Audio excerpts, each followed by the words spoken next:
50,000 people used to live here. Now it's a ghost town. Oh, that still gives me chills. What's up guys, I'm sure by now you've all seen or heard that COD 4 is being remastered, and to celebrate this amazing event we are counting down our top 10 maps from that game that we want to see in the multiplayer aspect of the game. That's right Jack, COD 4 was such an amazing game and many gamers' first outing into the competitive world of Call of Duty. So let's not waste any more time, let's get straight into the top 10 list, starting with Ambush at the number 10 spot. Ambush is made up of two urban areas split in half by an elevated road containing broken down vehicles.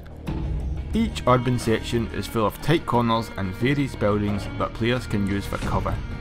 Some buildings have a second floor and rooftop terraces that can be accessed and provide excellent vantage points for snipers.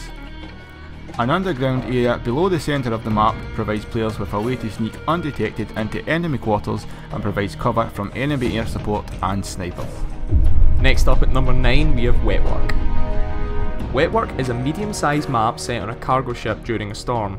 The layout of this map is fairly symmetrical and can be divided into the bow, the stern and the middle. The middle of the map features two bridges that provide excellent sniping positions but provides very little cover, leaving the player open to attack from the deck below. The control room on the stern of the ship provides excellent cover and, combined with claymores, an ideal sniping spot with a great view of the whole entire map. Most of the fighting will take place on the deck of the ship, where players can engage in short-range firefights using assault rifles and SMGs.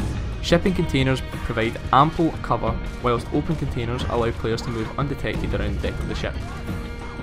Following on at number 8, it's Overgrown.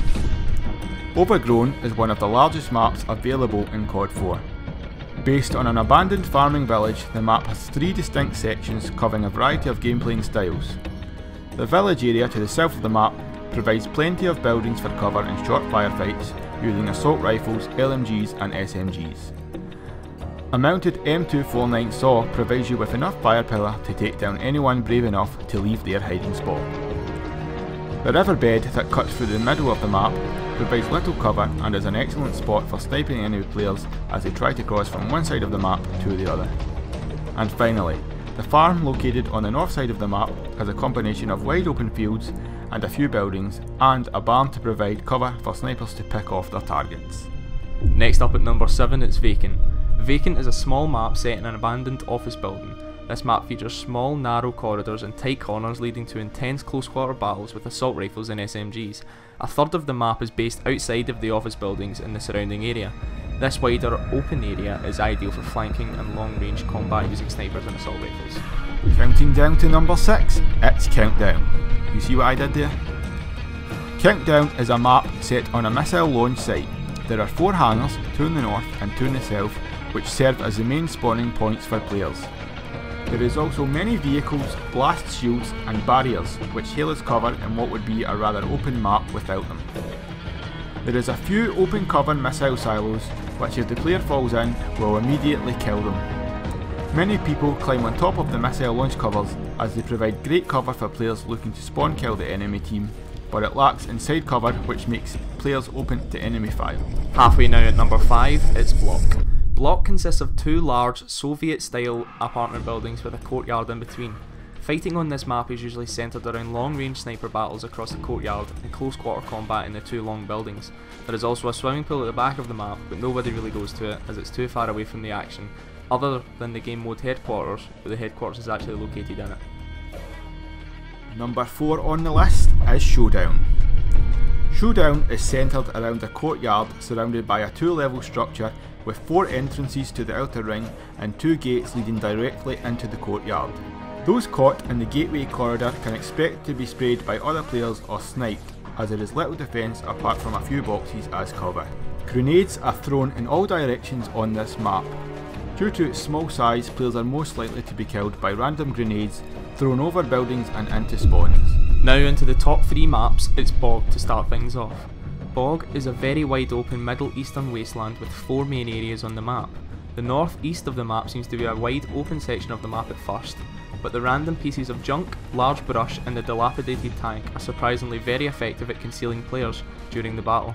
The infamous hill in the centre of the map is what all players fight over, as it is a very good vantage point for snipers or gunners such as LMGs and assault rifles alike. to gun down enemies from either side of the map, but this lacks cover. The middle building is where you will find most campers picking off players trying to flank around the side of the hill using weapons such as assault rifles or SMGs to complete the task. Claymores are very effective in this building too. The third area is the corner building, which has an excellent sight line across the middle and east of the map.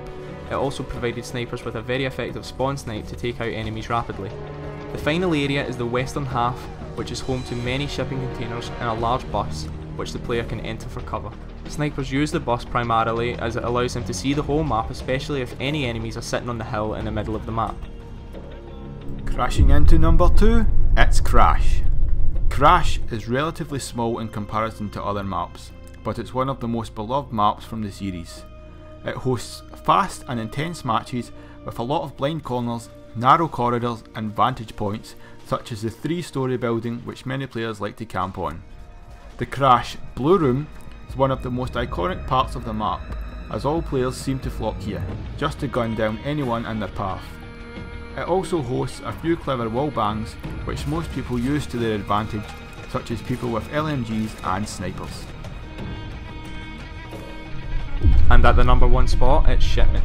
Shipment is one of the smallest maps ever in any Call of Duty game. The tiny map is a small square filled with shipping containers. The map is completely open aside from 2 shipping containers, providing very little hiding space from an airstrike.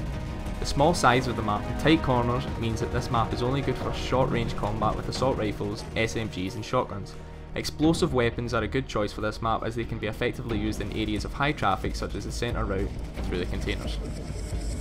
Thank you so much guys for watching. If you enjoyed, please leave a like down below and also comment what your favourite maps are in Call of Duty 4 that you would like to see remastered, because they've only selected 10 out of a possible 20 maps, so it's not like the full game or that, which kind of sucks, but yeah, you know, oh well, Activision screwed us over again. Alright, thank you guys, bye.